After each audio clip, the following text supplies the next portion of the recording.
You not get that often enough. Yeah, thank God, away, man. That's the last time. Okay, it's Theresa Dwyer, Congress Women's Committee. Here we are. Okay, Theresa. Good afternoon.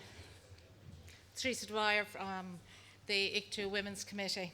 And before I start, I just want to add the voice of the Women's Committee to the well wishes to Patricia King in her position as General Secretary of Congress.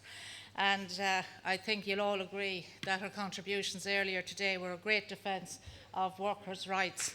Yeah.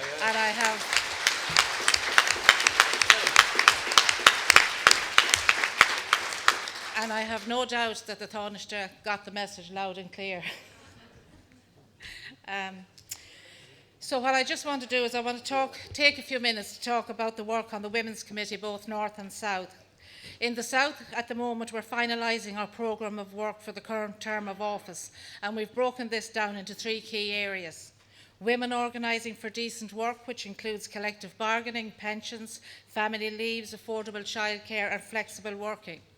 Women in society, which includes women in decision-making and violence against women.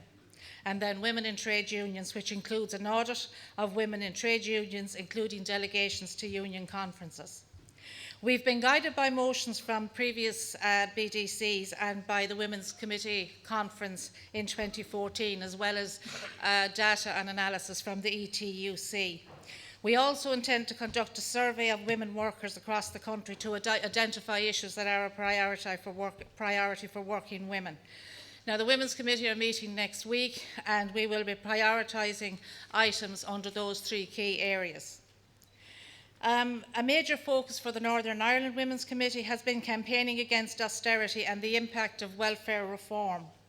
Northern Ireland has the highest percentage of people, around 28%, earning below the living wage. And as we know, women are the most likely to be in the low-paid, vulnerable jobs on 0 hours and low-hour contracts.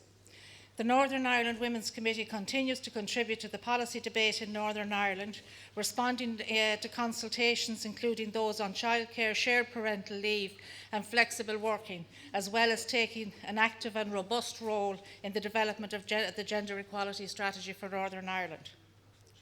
These issues will form part of our discussions with our colleague trade unions at the Council of the Isles, which takes place in Glasgow later this year. I just want to talk a little bit about data from Europe. At the end of last month, the European Institute on Gender Equality launched the Gender Equality Index 2015, which is a body of work that assessed the current situation in member states in 6 core areas: work, money, knowledge, time, power and health. The startling results from that data is that the index measured gender equality from 1, which is the lowest, up to 100, which would be full equality. The average score is just above 50. It's actually at 52.9, which means that in terms of gender equality, we are only halfway there across Europe. So it's quite startling, and it's hard to believe that in 2015 that we're only at that stage. Having said that, Ireland has shown some improvement, scoring above the EU average in most areas, but still below the EU average in power and decision making. But we're still only halfway there.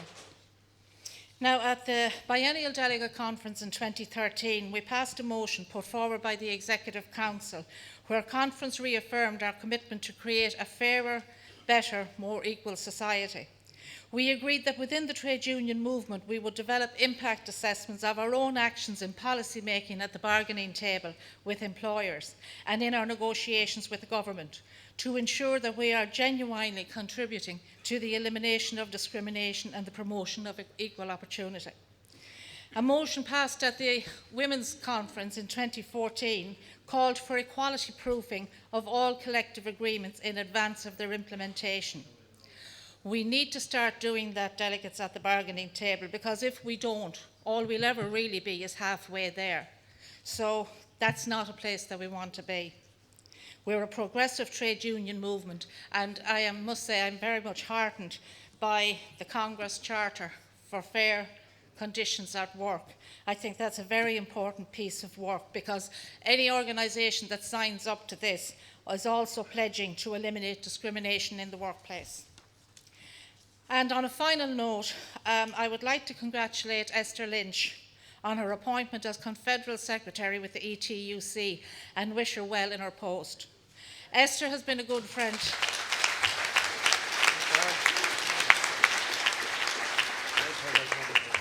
Esther has been a very good friend to the ICTU Women's Committee over the years, and we hope to continue our association with her at European level.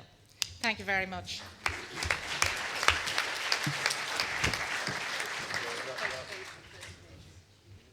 Don't go away. Theresa and I, hold on. The President's going to make a, well, he's going to present the President.